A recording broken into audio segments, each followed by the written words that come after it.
Chers amis, chers peuples d'Afrique, je suis heureux de m'adresser à vous à l'occasion de la célébration mondiale de la Journée de l'Afrique, l'Afrique qui a toujours été et sera d'une importance cruciale pour le développement de l'humanité.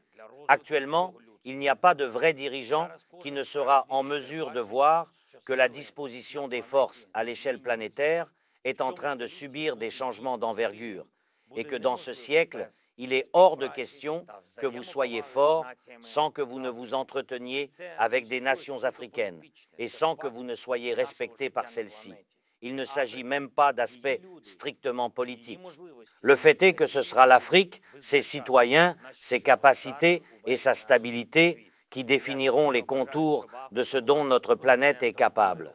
Je souhaite avec sincérité que l'Afrique soit le continent marqué de paix, de respect vis-à-vis de toutes sortes de communautés et des nations dont la souveraineté est inébranlable une fois que des sujets globaux émergent. Il est temps que les forces extérieures, d'où qu'elles viennent, s'habituent au fait qu'il n'y ait que vous qui soyez autorisés de définir ceux qui méritent votre bienveillance. Et cela est tout à fait naturel. Malgré l'invasion russe brutale sur notre sol, l'Ukraine fait de son mieux pour mettre en avant notre philosophie de respect et de partenariat avec l'ensemble des peuples. Tout d'abord, nous avons éliminé le blocus naval de nos ports, entamé par la flotte russe, et avons réintégré l'exportation maritime ainsi que l'approvisionnement de nos partenaires en denrées alimentaires. Le blé ukrainien a déjà participé à ce que la sûreté alimentaire de l'Égypte, l'Algérie, la Libye, le Nigeria, le Soudan, l'Éthiopie et la Somalie s'accroissent. Et nous poursuivons l'élargissement du panel de la livraison de nos denrées alimentaires. Nous sommes prêts à aider de façon encore plus importante. Nous sommes prêts à mettre sur pied des hubs alimentaires en Afrique et à investir notre expérience dans le développement technique de vos pays. Notamment, ce sujet a été récemment abordé au cours de mon entretien avec le leader de Mozambique. Je sais également compter sur la coopération avec les autres pays. Deuxièmement, l'Ukraine a toujours traité avec respect des milliers et milliers d'étudiants en provenance d'Afrique qui se rendaient en Ukraine pour faire leurs études dans nos universités. Il est évident qu'en temps de guerre sur notre sol, le domaine d'études se voit limité.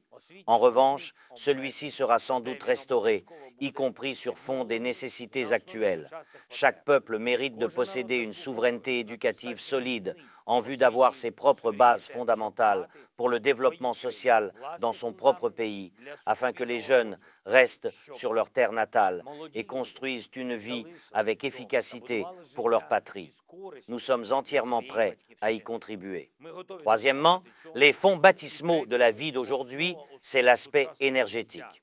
Vu les frappes des missiles et drones russes par lesquels nos centrales électriques sont touchées, nous sommes obligés de modifier la composition de l'industrie énergétique de l'Ukraine, ce qui consiste à la rendre encore plus décentralisée, plus moderne, plus défendue, et nous y parviendrons certainement.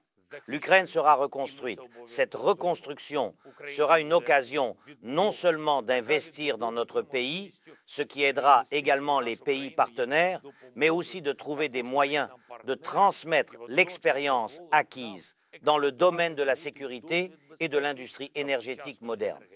Nous sommes prêts à partager cette expérience pour solidifier l'indépendance énergétique de nos amis africains. L'assort de l'Ukraine est d'être donneur de sécurité et cela nous permettra certainement de rendre les positions de nos amis encore plus inébranlables. Chers amis, récemment, nous avons inauguré toute une ribambelle d'ambassades en Afrique. Nous avons inauguré 10 ambassades sur le continent africain et nous poursuivrons l'effort visant à élargir notre présence et, je l'espère bien, l'ampleur de coopération. Nous visons toujours des bénéfices mutuels et ne nous servons jamais de nos capacités au détriment des autres peuples, de leur souveraineté et de leur bien-être. Et c'est l'élément dont notre monde a besoin, le monde où les seuls instruments qui doivent fonctionner et être utiles sont des formules de paix, de respect, de développement, pourvu que celles-ci deviennent nos formules communes. Nous attendons les dirigeants africains au sommet pour la paix et souhaitons à vous tous Sans exception, la paix. Je vous souhaite une fois de plus une très bonne journée d'Afrique, votre journée. Merci de votre attention. Слава Україні!